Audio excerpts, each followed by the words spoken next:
Hi, guys. Welcome back to the Improvement Season podcast. It is me, Steve Hall. And on the other end, as always, Pascal Floor with a fan in the background, like not a like one of our supporters. You know, we have so many fans, so there could be one in the background. That's quite possible. No, But I'm a hermit. because no one is it's allowed to hot, actually right? get into my place. I'm already annoyed when there's just like someone, I don't know, a friend of Katie staying over or something like this. It's just, I don't know what it is, but when it comes to my own private space, I am, what's the right word for it? Picky, sensitive. When someone else is actually then in my kind of layer, you know? I'm better, but is that better that someone comes to you and does that than you going somewhere and feeling like you're intruding their space and trying Well, to I don't have make any that work? kind of issues with that. Okay, I'm the opposite. I much prefer someone being here and they can do what they like. But if I go to someone else, I'm like, can I go in this room? Oh, can I grab a drink? And I'm like Oh awkward. yeah, I mean, asking for things is always, I think, just the polite way of going about it, and also just taking care of everything surrounding you and all that kind of stuff. But I don't know, whenever someone is staying over, it's just kind of stressing me out, which doesn't really happen often, to be honest. But this is kind of my space, and I want to have it for myself where then no one else is intruding. I don't know, it's a weird way of putting things. I don't suppose many people really go in your office though, right? No, not just the office, I mean just the entire house. Oh, the whole house. I think I only care about my office. I get it with Charlotte. Like she'll do her makeup or something in here and leave something in here. And I'm like, oh, really? No, this is my office. Yeah. No makeup. And she's like, hey, this is our house. Yeah. I'm like, damn it. I think for us, it's also because we are here 4 people in that house, and it's not the biggest house, you know, and this is why we don't really have any kind of other spaces to go back or withdraw.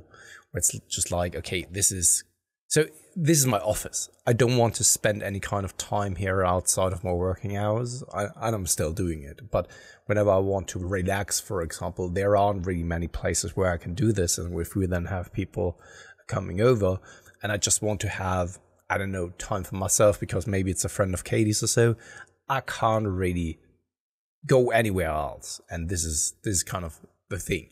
I think if you have a bigger house where you then have another room where you can just like be for yourself, which is not necessarily then your working space, that's maybe then a different story. Yeah, I see what you're saying. The point I was trying to make before we discussed that, which I don't mind, was it's hot, right? Is it hot? It is very hot, yeah. It's so weird, Steve, because just like, I think 1 or 2 weeks ago, and this has happened in the past so often with Berlin at least, a week ago or so, it was still freezing outside. Like sub-0 degrees Celsius. And now today is about to reach 29 degrees Celsius. Whoa. Yeah. I was thinking it's not that hot here that I've got the window open, but that's about it. Yeah. So that's crazy. well hot. Yeah. We're nearing 20 degrees and I'm like, this is blue skies, clear skies, 20 degrees. Oof. That's nice. That's nice weather. When you're getting close to 30, I'm like, fuck. Yeah, but I mean, we're picky about it, aren't we? Of like everything below, what is it?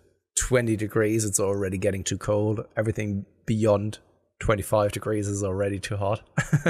Yeah, it's not much to ask for. Come on, why can't we have this? Exactly.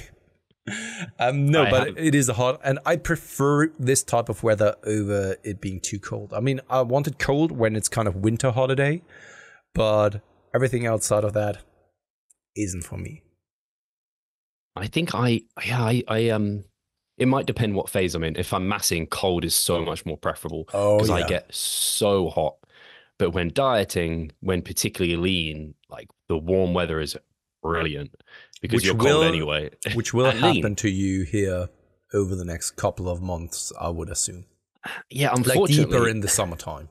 Yeah, I'm going to be really lean when it's like getting cold again. Yeah, September, October, and the worlds probably happen at the beginning of November as always, and then you're already kind of super duper lean and freezing your balls off.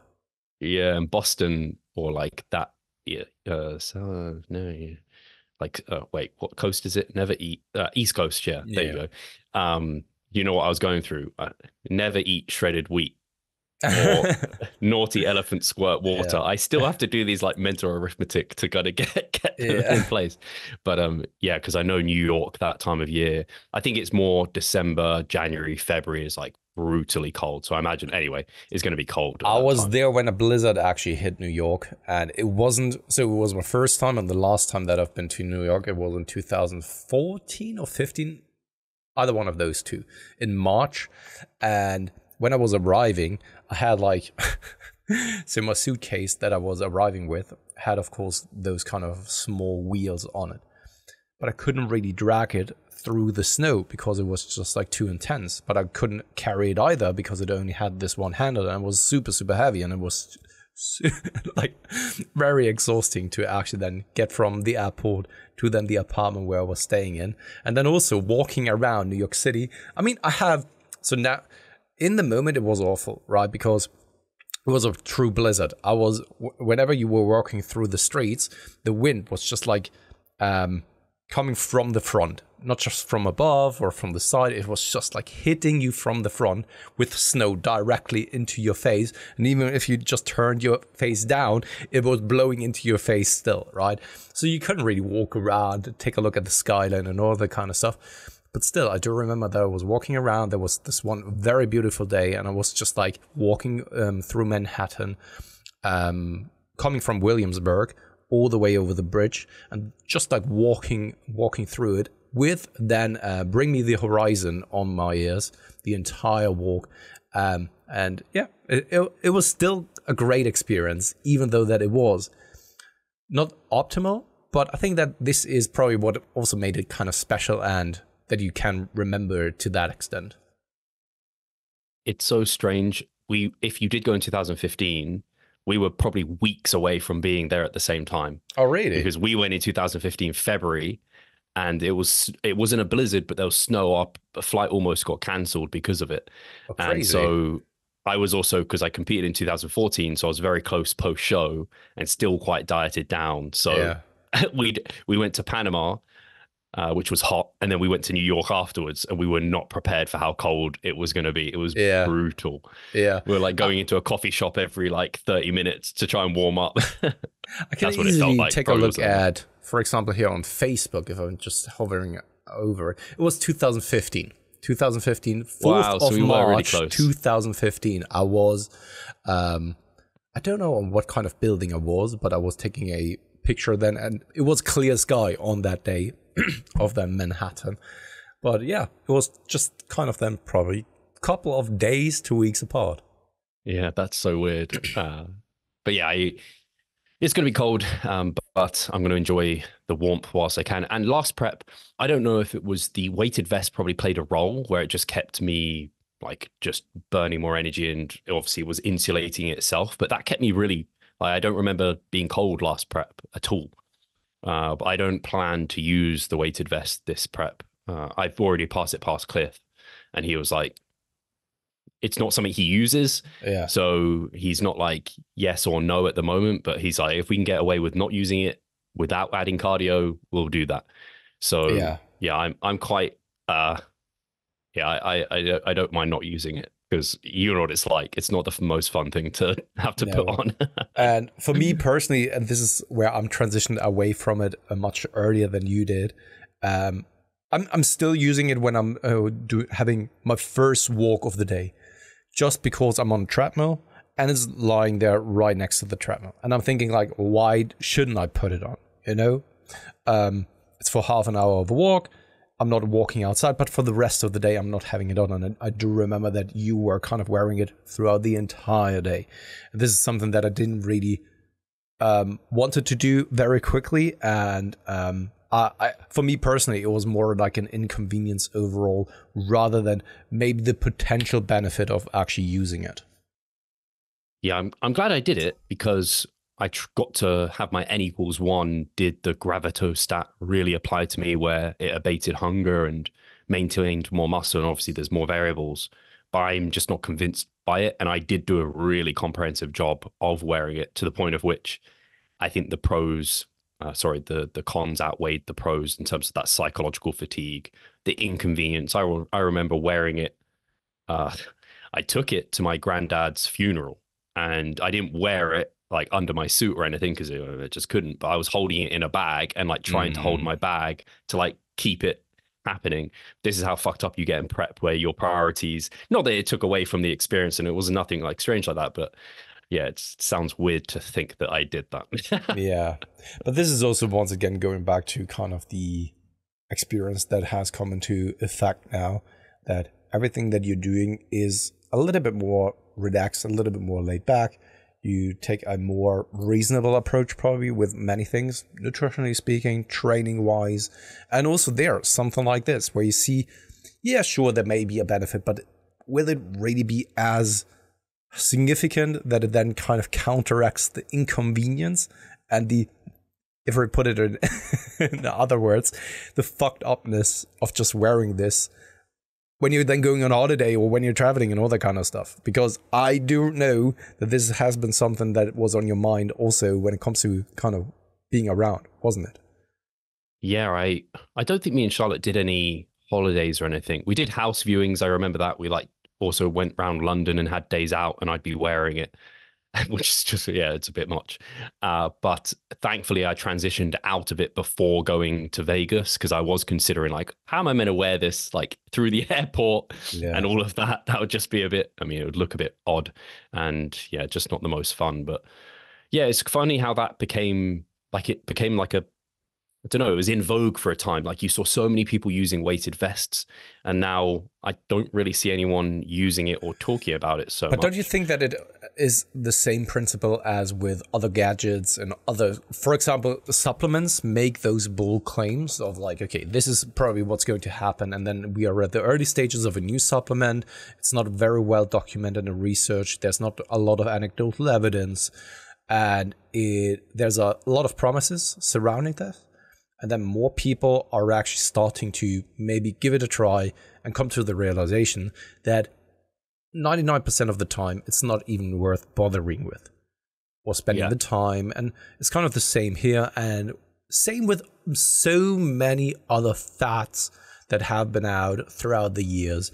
And this is also where I'm always making a joke of those people who have promoted things such as GDAs in the past, lavender spray, and all that kind of bullshit. Where is it now? It's all fading into basically oblivion because it's not really relevant at all, and it didn't really follow up to the promises that were made. And it's kind of the same there as well, where people were hoping to have figured out something new that is really revolutionizing the cutting experience, the dietary experience that you're having. And in the end, it may even add something, but it may be so little that it's barely measurable, and it comes with a lot of inconvenience. And often that is then where people are stopped using something like this.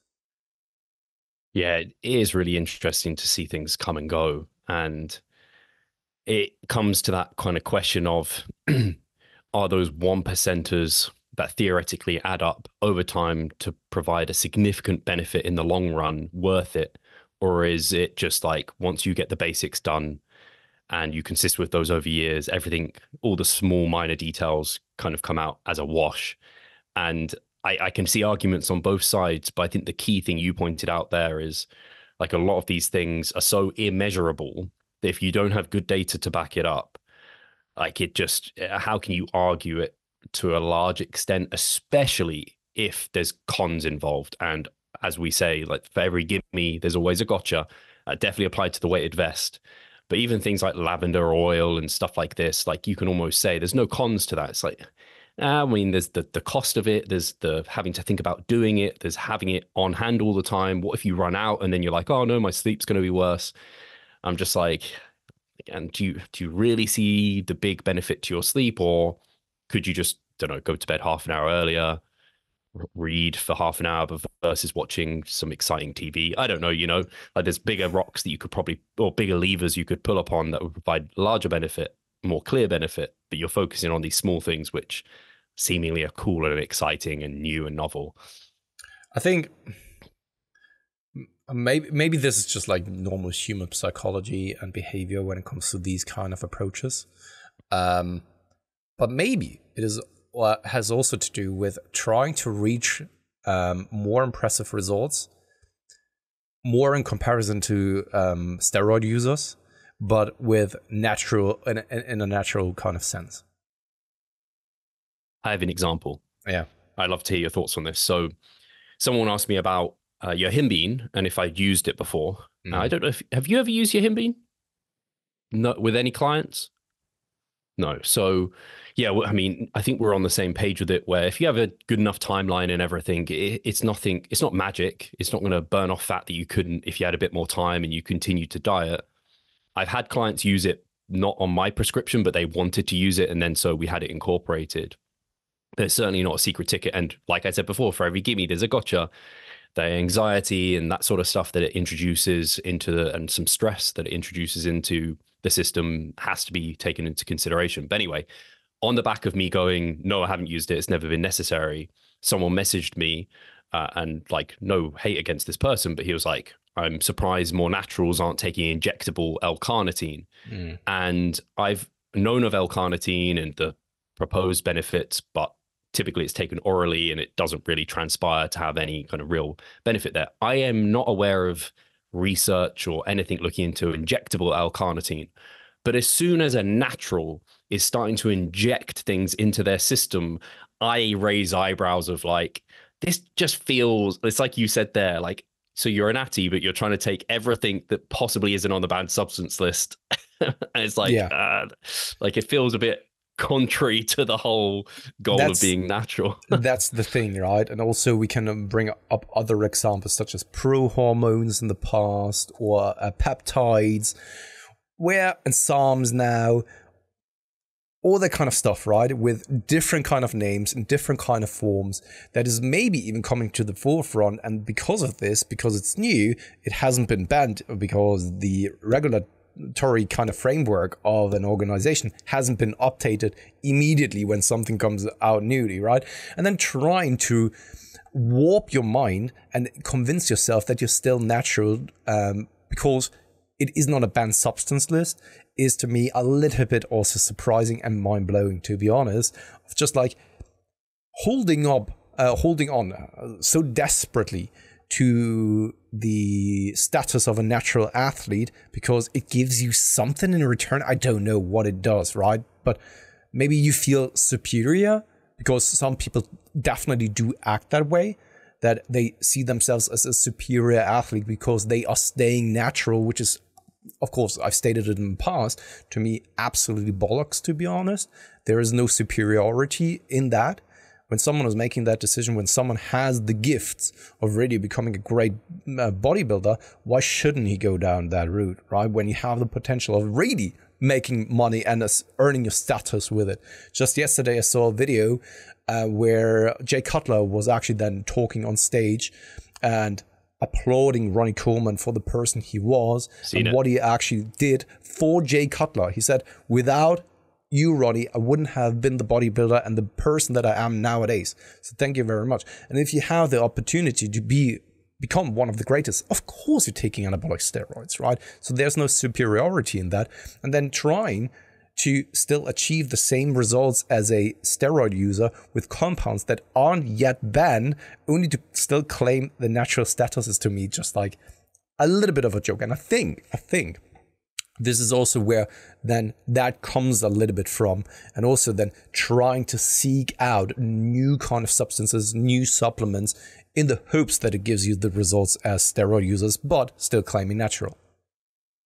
Yeah, I think I was also talking to Mike about it, Mike Chalice, on the weekend. I think there's also on the banned substance list, it isn't just substances, it's also how do you administer them. And there's some administration methods. So I guess using a needle to inject something could well be like, it doesn't matter what you're injecting, to some extent, that could be a banned way of going about it, because it's like, that kind of goes against natural principles in some sense. See, Steve, this is it. I'm totally clueless about actually the regulatory framework when it comes to natural bodybuilding organizations, simply because, to me personally, I don't look into that kind of stuff and try to find loopholes that I can exploit.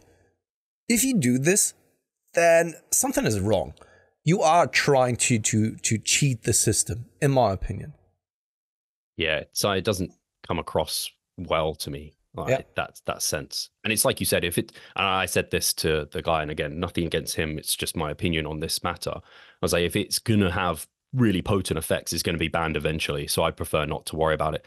And exactly as you said, I do pay attention to the wider ban list more than I used to because of judging now, because I need a bit more awareness of it. But I don't worry about it for myself because I take such basic shit that it's like, unless they're going to ban creatine, like I don't know what's going to be the problem, because for me it's not even worth taking. I used to take the pump product from CMP for a while. I was just like, especially as I'm competing now, I'm just going to leave that be at the moment. Like I don't need it, that's for sure. And I think if you're buying them your own, like some of these things are quite expensive. Is the risk versus the reward there?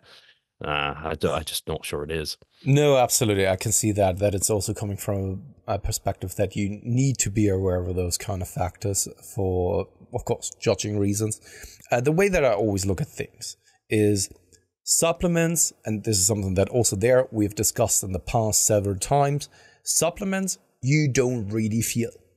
Unless maybe you're absolutely deficient in a mineral or vitamin, and then it really improves your life. Sure, I can see that. But normally, if you just take it for performance reasons, such as creatine, you don't really feel it. Because if you are expecting that to feel it, and you're disappointed to not feel it, then you're actually just looking for something like over-the-counter drugs or prescription medication or so. And then I am pretty certain that they are either on a banned substance list, or they will be added at some point to the banned substance list if they really do add such a significant improvement in your performance and your overall outcome. It makes me think of beta-alanine, where it's like pre-workouts, just add it because it's like it makes you feel something. Yeah. The tingles. Otherwise, like you said, no supplement really makes you. I can't think of anything I take that makes me feel any way. Maybe sometimes and it could be placebo. I take an L-theanine and I'm like, oh yeah, I feel a bit calmer because I've taken L-theanine, because that's what it's meant to be doing for me, right? I also want to, and this is where I'm also then very much clueless, because I'm not following those type of people over on social media, but I know that there's a certain demographic of, I think, and I could be completely wrong, especially like younger athletes who take certain SARMs and still claim natural, because they may not be on a banned substance list yet, right? And then they are going out still seeing significant effects and results, and still once again claiming natural, just because they are not really taking official steroids. In my opinion, it's just like, once again, trying to warp your mind into justifying your behavior. And if you're injecting something, this is just my opinion, my very much honest opinion. If you go out there injecting something or taking some exogenous kind of compounds, then fully commit to it. And don't just do like 300 milligrams of testosterone and calling it HRT or something like this. If you're going to use certain compounds, go down the route and really commit to it. And that's just my take, because otherwise, what's the point? I see the appeal sometimes of because there's lifestyle drugs, right? Or like some of the drugs people take for partying and stuff like that. So that you could argue that like a testosterone or, I don't know, a DMP, like that'd be a bit extreme, right? But they could be like lifestyle enhancing. Because it's like, if I take DMP, I can eat way more food. Oh man, that would be quite extreme, to be honest. Especially because you can't eat more food, to be honest. Simply because it reacts especially on carbohydrates. So what it is that you would need to do is, of course, you can eat more food, but it needs to be low in carbohydrates, because if you're eating tons of carbohydrates, your body temperature is increasing very rapidly. And that is something that you don't really want to happen. And that has to do with the uncoupling in the mitochondria, and by that releasing heat in the system. You know a lot about DMP, Pascal. Yeah, absolutely, because it is interesting. I am clueless. But it's also freaking dangerous, you know? Yeah. And we know of one person who seemingly and apparently passed away because of the usage of DMP. Do you remember the name? Yeah, no, I do know I know someone did, but I can't remember who this is. Yeah. I think I have someone in my head who I think it was. I mean, we could say the name because he's not around anymore. And but at the same time, you don't really want to be disrespectful for the people around and who were close to him. At the same time, he was very much clued up, but perhaps he had some issues. Maybe, I don't know, who then goes down that route and wants to actually experiment with it. But also it just shows the dangers of something like this. And once again, also here, just to be fair and take it with a little bit of grain of salt, it's just through the grapevine, and you never really certain whether it's just something people have heard on Reddit forums, and this is now, I don't know, around that it has become the truth because too many people have parroted it. This discussion makes me think of, I've actually forgotten what it's freaking called, but I had Ben Escrow to come on and talk about it. It was like that plant steroid that was like everyone was selling. Greg Doucette, had a whole like line of selling this plant steroid. What the fuck was it called? Everyone was talking about it. Testosterone. Testosterone. There you go. I knew it would eventually seep into my head. But yeah, again, that was on, I think it was on the WADA watch list because they were like, oh, is this going to be something we need to ban? So it's like, if it looks like it's going to have significant performance enhancing benefits, it's probably going to be banned. So it's that's just like, what I mean. Don't risk it. That's exactly if you want to what compete I mean, naturally, right? If you're always trying to find loopholes, trying to kind of exploit or cheat the system, because of a gray area or something that hasn't really been well defined, of something like, for example, if I don't inject it but I smoke it, then I'm fine and I'm still natural. For example, you know, just like to over exaggerate the example. I think that you just want to find a way to still claim natural when in reality you're already taking anabolic steroids. And then to me, it's like, why? There's no real benefit to it, right? Just go down. If you really want to do this, hopefully you're very much well clued up and you know what it is that you're actually doing, and then fully commit to it instead of just finding ways of still claiming natural when in reality you aren't. And you kind of know it, but you don't really want to admit it. Yeah, it's a strange attitude to have, I think. Shall we talk about, I have a different subject to move down this weekend. Yeah. Do you want to take an ad break first? Yeah, let's take an ad break. And before we do so, I just want to comment on one thing. So last week we've talked about the parenting and all that kind of stuff. And there was one comment that I find very much worth pointing out, because I don't really think that we've talked about it enough, or at least I could be completely wrong. Maybe we've touched on it. But I think that the support from the partner is one of the most integral parts for you to still be able to train appropriately, even though that you're a parent. Because I couldn't have trained and continued to train the way that I did without Katie by my side. Because she was just like very supportive. So not in the sense of like, yeah, if it's important, go out there and do your thing. It's more like an unspoken kind of rule set or guide in the household, for example, where it's just like, I know it's important to you. We don't have to talk about it. And if you're then going early in the morning and you're back for breakfast, totally fine, right? And even if that's not the case, even if you need to go like in the middle of the day and I need to watch the kids for like 1 to 2 hours, totally fine. And the same way around as well. If she wants to visit her friends, for example, then of course I take someone like Tony, take someone like Hugo for 1 to 2 days, and I plan my rest days around that time. And I think that this is super, super important that we haven't really touched on, at least not in depth. And I think that this is one of the most important pieces of the puzzle, because if you don't, I know what it's like to just be with a very young kid at home. You really don't find the time to then train. Not even early in the morning, right? When he's asleep, you can't just leave the house, go for your gym session when your, 3 or 2 year old kid is at home, right? What if he's awake? by himself. You know, so that's just something that I wanted to point out because I found it very important. Yeah, I saw that comment come through. I don't know if we did touch on it, but I think it just relationships in general, communication is so important, but particularly important when you can no longer be selfish. You're not two individuals, you're now a family. So yeah, I completely agree. Let's take the break. Do you not see the progress you would like? Are you sick of writing your own programs? Or perhaps you need some accountability in order to stick with a plan? Then it's time to start working with us. We at Revive Stronger offer a truly personalized coaching service. You'll get more than just an email with some macros or random cookie cutter program. With Revive Stronger, you will be the center of our attention. You will receive your own fully individualized training protocol alongside a customized nutritional strategy. We create the coaching around your needs, wants, personal preferences, and your own unique lifestyle. Every single week, we delve into your program in order to make appropriate adjustments so that we get the most out of your time and the best possible outcome. We help both female and male athletes to seriously change their body composition by adding more muscle mass and decreasing fat tissue. No matter if you're a competitive bodybuilder or just want to look better, if you need help with your progress and taking your physique to the next level, our coaching is for you. It's time to make a change. Sign up today and let's revive stronger. So Steve, back so quickly. So what is it that you wanted to touch on?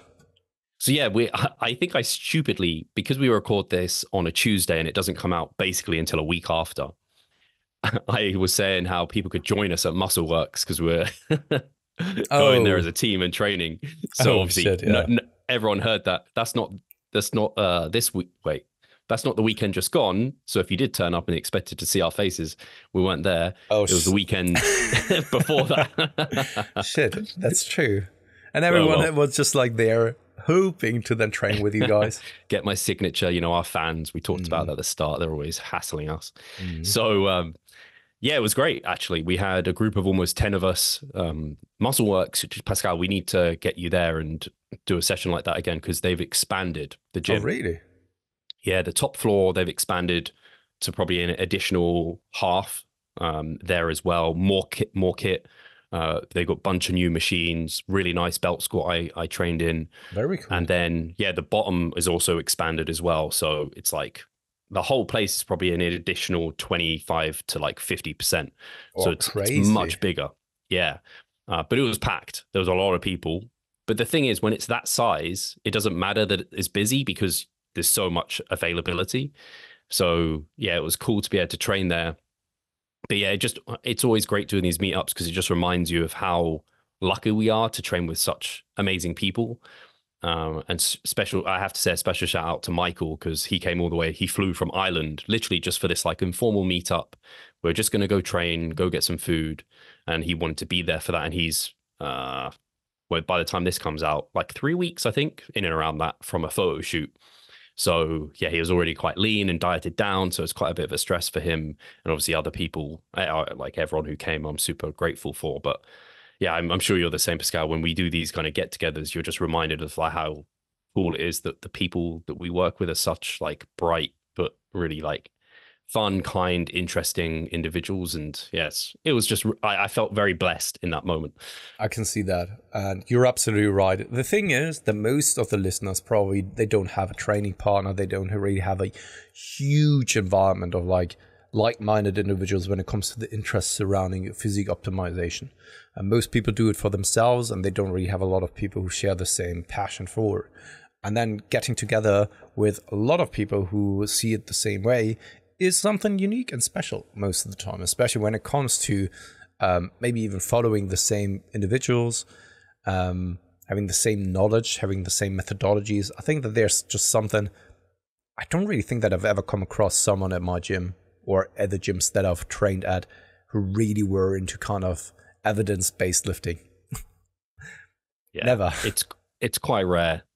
Luckily now at Yorkies, I think because it's a bit of a speciality gym, there is like a few of us I know in there and a few I currently coach, Tim, who I currently coach, and people I have coached in there who are in like, and I think it probably helps that Mike Hotel is getting so popular now so that people might come across him and then find the podcast and then be like, oh, Revive Stronger.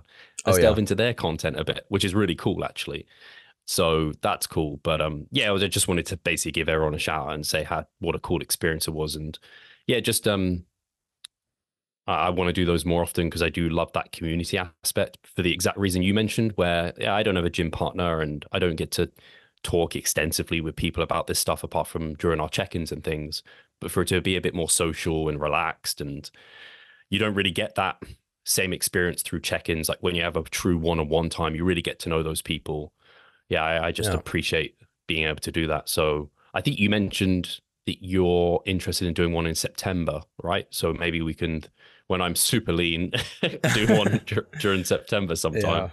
Yeah, sometimes around there, right? Of course, it always then depends on the family as well, what's going on and all that kind of stuff. I mean, over the past week, and we didn't really touch on it, I was sick as well, and something like this can always interrupt things, you know? You can't really predict it. Right? No, of course. But yeah, I definitely want to do more of those. And then the only other news I have is my back, which is a bit of an issue. So I've joined you in the back I just want to say welcome to the team of cripples. And just for the listeners, if you haven't seen me talk, and I hopefully haven't complained about it, just to Charlotte, I did a straight leg deadlift, hit a PR, and the next day I had some erector soreness, was pretty beat up from it, but nothing worrisome. The next week I repeat that performance, and this performance is probably a bit close to 0 RAR for a hip hinge, and maybe I need to be a bit more careful with my intensity on that lift. But the next day after it, and that day, I was like, oh, that's not just erectors, that's like some lower back discomfort and achiness. And I went, and it seemingly was not a problem. And I went and did a leg session a couple of days after, was fine. But then on my leg press, where I let my hips kind of come off the pad a bit, and no spinal flexion and good technique as far as I'm concerned, I never normally get problems. But because it was already irritated, even after my first set, warming up, it seemed fine. And I don't remember it being a problem. But after my first working set, it was like, not great. And I was just a bit pig-headed and continued to think that I was indestructible and did my next 2 sets stubbornly. To be fair though, Steve, most of the time in the moment, we don't really realize how significant it can be. Yeah. Sometimes you brush it off, you go back home, and then the next day it's gone. And sometimes this is just the beginning, and then it's getting worse and worse throughout the day. It's kind of the same what happened to my low back. It's not the first time that I've experienced a similar sensation, and it has been with me since like 2 months. And in the past, it was always like, fuck, yeah, another inconvenience and annoyance will go away in a couple of days. Yeah, so it then was pretty severe to the point where the next morning I was I had to stand here because sitting was too uncomfortable. And even like just walking around and stuff was uncomfortable, and it was just consistently aching and aching and aching. And so on the weekend, I didn't do, actually I tried to warm up. It was kind of getting better in like as days were passing, it was getting better as I was kind of doing some stretching, some mobilization, heating it up. That seemed to help. But when I went to Muscle Works, I was meant to do hip hinging and straight leg deadlifts. I was like, I'm going to like do my, do some seated hamstring curls because I don't have those available at Yorkie. So I was like, I'm going to pre-fatigue the hamstrings, see if I can do some light straight leg deadlifts. And I was just like, as soon as I put, I think it was 100 kilos on the bar and I did some reps, I was just like, after I racked it, I was like, no, it's feeling worse for doing that. And so I did some back extensions, which I, in the moment, didn't seem to be a problem or anything. Then I did like my belt squats and everything. It seemed fine. But I think that session actually potentially did make it a bit worse. I think the thing that I did that didn't help was after that session, we went and ate at Wagamama's, and I was probably sat for like 3 hours. And Wagamama's don't have like ergonomically designed chairs. They have a bench. So I'm just sat there, and it wasn't like, it was a bit uncomfortable, but it wasn't like painful. But when I got up to go to the loo, I was like, oh, I'm an old man. Like, I was like, oh shit. Like I have to like, can't stand upright, like kind of waddling over. So yeah, then just again, continue to mobilize it, stretch it, heat it up. And I had legs yesterday, completely fine in the hack squat, no issues like at all. Because I was ready to use my BFR cuffs to like do some just gnarly BFR training and use light loads. But it was fairly light loads anyway, because I was doing 19 reps, like super high. and then actually managed to do back extensions and no problems. Limited my range of motion a little bit to make sure that I was very arched in the lower back and didn't cause any problems. And it is getting better today, and felt better after I trained it yesterday. Actually, it felt better as I mobilized it and warmed up. So hopefully it's a rest day today, upper body tomorrow, come legs where it's leg press. It will be manageable. I might have to skip the leg press or rotate something else in for it. I'll certainly change my technique to be one that's not causing those issues with my back. And hopefully it just continues to recover.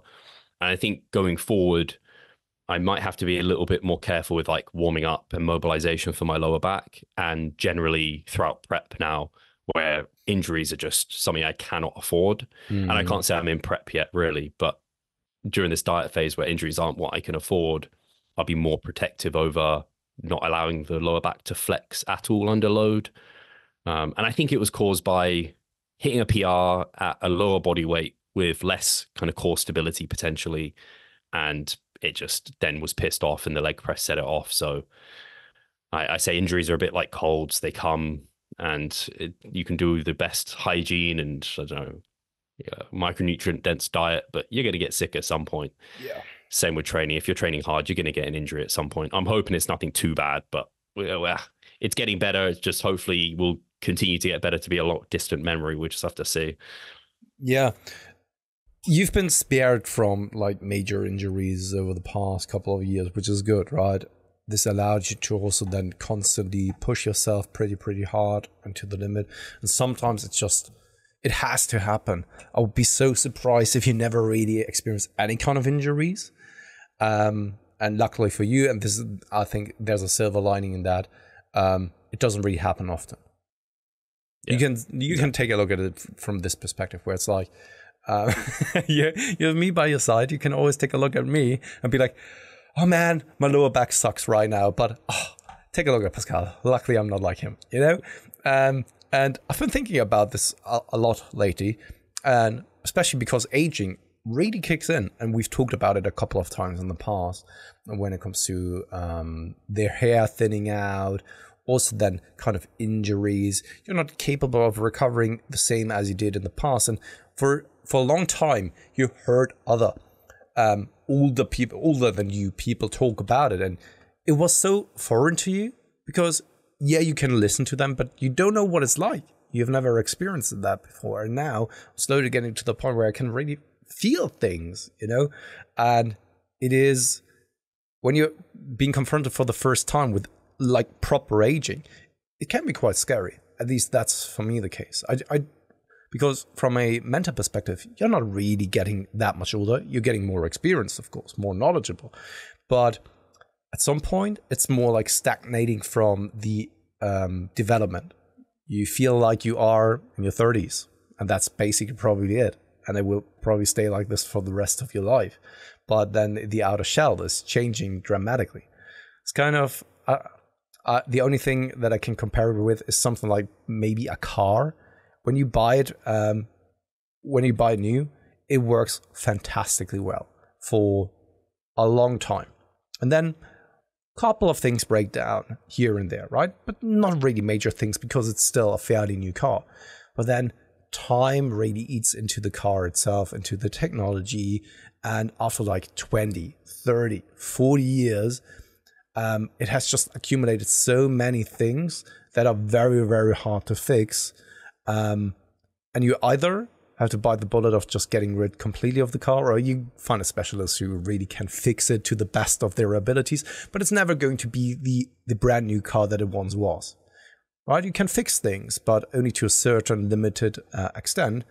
And then the rest is just like aging. It's aging, and it will never be the same as it was before. And this is something that we are also going through. I'm a little bit earlier than you, but yeah, it's something that really hangs with me for the current time being, thinking about things and also seeing the velocity actually picking up. I have the feeling of just getting thinner hair, gray hair, the skin is getting looser.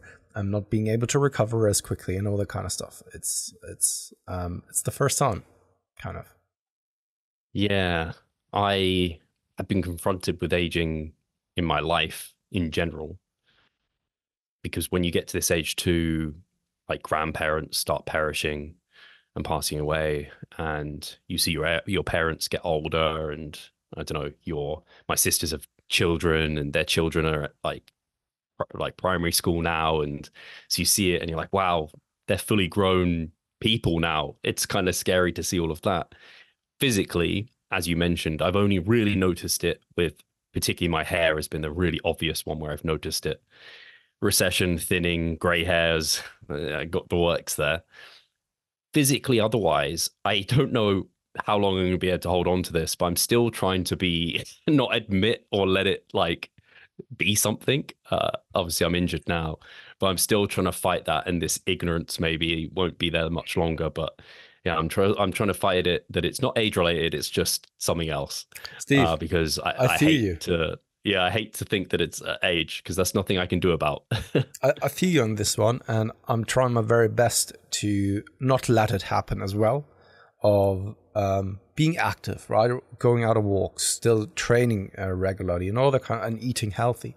And I think that we have an advantage over the vast majority of our Western society, that we have started a little bit earlier than the vast majority of people, because many people first start doing something when shit hits the fan, when they are being very much not just confronted with it, but when they are already hat deep in the water, you know, and then trying to get out of the water is an impossible task. You will probably try to float there, maybe get out of it a little bit, but you will never leave the water anymore, right? Because the time, you can't really. It's more like, I don't know, sand, that you're just like kind of, I don't know, that the sand is swallowing you and you can't really escape it to the fullest extent. At some point, it will get you. And this is the beauty about it, right? That we started a little bit earlier with it, because maintaining that kind of physical level is, I would assume, much easier. And also starting other things now is also a little bit easier. So for example, right, whenever we are, did the snowboarding or the skiing holiday trip and all that kind of stuff, I had a fairly easy time picking those things up because I was physically kind of fit. I wouldn't really call it fit in comparison to other people, other athletes out there, but fit enough to do those kind of daily tasks and recover from it. Because I know how exhaustive it can be, how hard it can be on your body. And if you're not really trained, then probably it takes you out for the entire kind of holiday, and you can't really ride for the remainder of the holiday. And for this, I'm very much grateful for, and this is something that I want to maintain. I would love to be able to then still, for example, here on the weekend, I was out with Tony. He got a new bicycle, which is a little bit faster now, and it was amazing to just ride the bicycle with him, together with him. And I want that if he's then a little bit older, hopefully that he gets something like a cross cycle or a cyclocross or something like a mountain bike, and do some kind of stuff like this in the forest together with him, right? Which is, of course, a little bit harder on the body, especially when you're falling and stuff like this. And just imagine that you're a parent, no matter whether it's the mother or the father, you are actually 40 years or 45 or something like this, and you can't do this because you have never really been fit for the last 20 to 30 years or something like this. I see this as a very sad thing, to be honest. Also because you want to be a role model, and now you're someone who, your kid is overtaking you and is riding faster the bicycle and for longer than you as a 40 or 45-year-old dude or so. I find it a little bit kind of depressing, the thought alone. Yeah, it's funny. My dad was always active and playing sports and what have you. And I was trying to think, for my entire childhood of living at home, he was always superior to me in terms of physical strength and like skill and that sort of thing. For the most part, I would say, with things we were doing and how we play with things. And I don't think I overtook him until I'd left home. And then we don't do those things really anymore. So that's like where you want to be as a dad, I think, where it's like till your child is a fully grown adult, you can be physically stronger and better 100%. and more capable, or keep up with them at least. That's a really good thing. But you're completely right in terms of, I know one of the biggest benefits of resistance training is the bone density it gives us. It's like, if we got our bone density checked, it'd be like off the charts compared to average. So then when sarcopenia settles in and when bone density starts dropping, we're already at such a peak high that, yeah, it's coming down, but we're still above average when we're like elderly because we have all that resistance training. And it's funny how the gym and just bodybuilding training, at least for me as well, it does make you physically capable for a lot of things. Like, I know if I needed to go for a run or do another sport or activity, like I'd be as good as, I'd be better than the average person for the most part of that. It's like I did that rock climbing when I was on the cruise, and I was just like, I'm not skilled at this at all. But compared to some other adults and people around my age who are trying it, I was like, I'm certainly a lot more proficient at this than you just because I'm physically strong. That's the thing, right? I think that it helps in so many instances in life. And you're missing only a few components, and the biggest component is probably then skill. But the vast majority of other people, they lack skill and also muscle tissue in order to then perform those kind of things, which makes it then much harder to learn specific skills. Because if you already have a decent kind of mind-muscle connection, coordinative skills when it comes to the muscle tissue, you have the strength, it's just down to kind of the kind of picking up the skill in itself from those movement patterns rather. And I think that you have a massive advantage then. Yeah. So Pascal, with your current nutrition training, what's going on your end? I don't think we've had an update for a little bit. That's true. So training ticking off the boxes in regards to then still the push, quads, pull hams, and then arms, shoulders kind of style of training. My back has gotten significantly better. I still trust it though. You know, when it has been a more severe injury and it has been with you for a little bit longer and it's getting better, that you, at first, you don't trust it. Right? You don't trust it fully. You think it's a trap, like that meme of like, it's a trap from Star Wars, you know? Star Wars. And it's kind of the same here, where I'm not fully convinced that it's completely kind of gone. And that's why I'm still a little bit conservative when it comes to this. Also, when it comes to the hip, it's kind of like a roller coaster. I've the feeling sometimes it's bad, sometimes it's good. And then I'm always thinking like, okay, is it actually improving in terms of then the mobility drills? Do they do something for me? And I've needed to, of course, tick off boxes and make some modifications based on my observations, such as I think that I need to strengthen also some coordinative skills. And there it is once again, where it's not just about kind of the muscle tissue, but it's also then learning. And this is kind of the typical thing of like, hey, you have weak glutes, right? You need to relearn to fire them. It's just like, whatever. But I think that there's something to it, especially on my left side. Where I'm then trying to incorporate some drills, where I'm trying to activate a certain part of my musculature in my glutes. And then furthermore, I incorporated something else where it's not just about, because I always have a massive limitation of internal hip rotation. Externally, it's also not the best, but I always thought that I need to work excessively on internal hip rotation. However, there's kind of that split stance, where I have massive pain on the lateral part of my leg. And I have the feeling that whenever I'm trying to really sit into a split squat, so not in the sense of like to the front and to the back, but to the side, so really just like putting into, I don't know what the movement is called, but one leg really to the side and trying to really be in that position. Like a Cossack squat, is that what it is? Yeah, kind of, to some extent. But having still the foot really, so the sole planted on then the floor itself, stretching that part, that it is helpful, but I need more time to actually then get to that conclusion, right? So overall, what can be said is I'm working on improving things simply because of the things that we've just talked about. I want to still be that fit and, in relative terms, healthy individual in his mid-40s, hopefully even mid-50s, and hopefully through the rest of my life, to be honest. Because right now, to be very honest with you, Steve, and I know this sounds very much fucked up, not just to you, but also to probably the vast majority of listeners, with all of the things, discomfort that I'm going through right now, and limitations, physical limitations, I feel like a very old dude, and also then with, it's not just that, right? I have other things as well, where I'm just like, always thinking I'm probably not going to make it long. If there are so many things in my body already breaking down now, I can't see myself becoming a very old individual.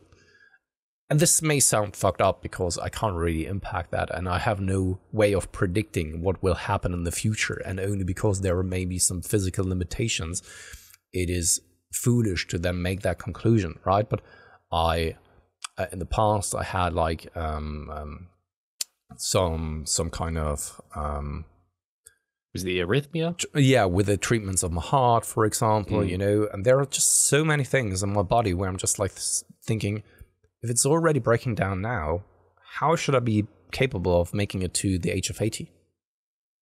Right? And because of this, right, you are then becoming even more aware of time and age. If you expect that probably you're going to maybe only live for another 10 or 20 years. Which, once again, I know how fucked up this sounds, but just think about it for a second. If so many things are breaking down in your system, how should it be possible to live for long, you know? This is, of course, something that is then bothering me to a certain extent. I can totally see that. I guess it's what things are breaking down, like if they're like your back and like physical things, they're things obviously that don't impact your ability to continue to live. But if they're things like organs and stuff like that, yeah, that's something that's concerning, of course. And it's like you said, there's only so much you can do to prevent those things. I think probably the best thing is, at least as far as I'm aware, is being ahead of it. So if you know something isn't quite there, then you get tested, you check these things. What is it like prostate? Men get their prostate checked every, like once they're 50, every like number of it's times. It's skin cancer, it's super important. Then prostate cancer is also super important to get checked out. There are several different things. I don't know how the system in the UK is, but in Germany, you can actually then get a checklist from your insurance to then get those kind of the regular things checked out on a regular basis. And that's definitely something that I'm on as well, you know. And the fucked up thing on top of it all is also then like tattoos, for example, Steve. I love that, right? But I'm also very well aware of that it is still questionable whether they are harmful or not, simply because you have to just understand and realize that you're putting some pigments, so most of the time some metals and also some minerals into your skin or underneath your skin, and your immune system is trying to constantly break them down and flush it out of your system and body, and is then probably also going through the lymph nodes and all that kind of stuff. And I can't see this being super healthy, to be honest, especially because I have tattoos from already nearly 20 years ago, and it's probably also there that they've used quite different kind of ink than nowadays. And maybe even nowadays the ink, because of the regulation in the EU, they have made some changes to kind of colors in regards to regulation, and they needed to make some changes to then the recipes. And I don't know, with new regulations, you have new ink that hasn't been really tested, so maybe there's something to it that then has a negative impact on your entire body, right? There's no conclusion here. There's nothing really worth in thinking about those kind of stressful things. You can always bring up the argument of like, hey, we are all going to die anyway, so you better make sure to live your life to the fullest, right? But the question is then always like, am I even doing this? And when do I know that I did it? Do I even know that I did live my life to the fullest? Probably not. There will always be some things that I regret and regret didn't do and all that kind of stuff. For sure. This has gotten deep, this discussion. With the tattoo, interestingly, I did look it up before I got mine because these are the sort of things that I do. And I remember reading something where it's like, actually, it can be supportive of your immune system because of how it keeps it functioning and stuff. But I actually also follow this. She's like immunologist doctor or whatever. And she recently got a tattoo and I haven't read it fully, but she was like talking through some of it. And so that kind of makes me feel a little bit more assured. But you're right, because where do you stop? Like, oh, should I not be drinking out of this because there's a bit of plastic on the end and microplastics, or I'm wearing AirPods and they have like electro frequencies that are like frying my brain. And oh no, I've got Wi-Fi in the house. And should I just move to a desert in the middle of nowhere and I don't know, farm my own animals and and even then, and even then, Steve, you're not spared from accidents. You're not spared from sicknesses, and it could very well be that you're trying to do everything right, and you're still passing away much earlier than the person who was smoking and drinking heavily and still made it to the age of 80 or 90. 100%. We all know those cases, right? Where that I have just like a neighbor sitting in front of me. He's missing both legs. He's sorry to say this. He's a piece of shit, man. He's sitting on the in the front or on the front of his, what is it? The pouch? Is it called the pouch? Porch. Yeah, exactly. In his wheelchair, half naked, super disgusting. He's coughing like you can hear that he's not healthy, right? And he's still alive. And he was being picked up by the ambulance a couple of times already. You know. And maybe he's a good dude. I don't know, right? Once again, just called a piece of shit, Pascal. Yeah, exactly. But I'm over exaggerating once again. But the thing is, right? Just from the way he looks, he doesn't live a very much healthy life, and he's still around, you know. And then you have other people who just like pass away at a very early age, and they try to do everything that they can to live a healthy life. Yeah, it's a tough one of balancing that YOLO, live for now, versus setting yourself up for future. It's a real tricky place to be. Yeah. And I think, you've got to do a bit of both and consider how much of each you're doing, like how much am I working versus and saving money versus spending it and enjoying my time. Like I want to be in peak physical health and have plenty of money to travel and enjoy this, but I can't guarantee I'm going to even be around to be able to spend it at that time. It's the tricky part of life. Yeah. Absolutely. So don't take any day for granted. That's at least something that I can definitely recommend for all the listeners. On that very dark note, we are leaving the show now, or we're ending the show. Food for thought, because I know that the vast majority of our listeners is probably already kind of 60 years old and they are facing the same challenges as we do. I've got a comment. I want people to comment YOLO. YOLO. Go ahead, guys. That'd be brilliant. It helps the algorithm, and I will eventually look at the comments. I mean, we see the comments. It's just whether we respond to them. I have responded to some from the Natty one because I enjoyed seeing everyone comment Natty. But this time it's YOLO, and I appreciate everyone listening. If you have any thoughts and feelings towards all of this, appreciate it. I think also health. There's so many health podcasts now. Like we have like the hypertrophy strength podcast, but now there are like specific ones looking at like health and obsessing about that. Brian Johnson is his name, right? The guy that's like obsessed with being as young biologically aged as possible. Sorry, this is a side note. I saw a before and after of him recently, where it's like before he started doing all these like medical interventions and lowering his biological age to now, and everyone was just like, he looks better before. Like he looks like he's aged 30 years in 5 years or something. And I was just like, you know what? But not half did wrong. you see who didn't? Who actually looks much better by now? No, who? Mark Zuckerberg. With his hair and also the beard. Man. He looks great. Not like what a is it robot they say? anymore. Oh no, yeah, you said it, didn't you? Like you're not ugly, you're just poor or something. Yeah. I mean, it's not that I said it. I mean, yes, it's a I picked it up, right? But yeah. I saw just very briefly Jimmy Carr. Some people say I look like him, but he has had a bunch of work done, and he just like someone asked him, I think, about like how's he staying youthful, and he was like, "I've got a great plastic surgeon." He was just like very honest about it. Yeah. His teeth look pristine, his hairline's amazing, his face looks barely wrinkled. You're just like, how do you look 30 at like, I don't know how old he is, but he's a bit older. Anyway, we should close. Absolutely. Guys, YOLO, man. Thank you very much for listening. As always, leave a like, leave a subscribe, leave a comment in the comment section below saying YOLO, and I guess I'll speak to you soon. Cheers. Cheers, guys.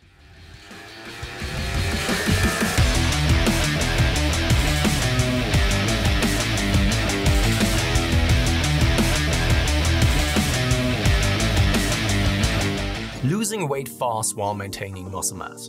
Sounds too good to be true, doesn't it? It isn't though. It's reality and we know how to do it. And we will help you achieve this. The Minicut Movement is an 8-week fat loss program to make you lose a huge chunk of fat while maintaining muscle mass at the same time. We will support you from the beginning to the end so that you see the results you would like to and come out of it much stronger. You'll receive a fully automated spreadsheet that is based on your nutritional needs. You can choose between 6 different male and female training templates. Over 30 videos will guide you through each and every single step of the Minicut so that you're getting the most out of your journey and that you always know what to do. But the best thing is that you can start whenever you want. The Minicut Movement is open 24/7.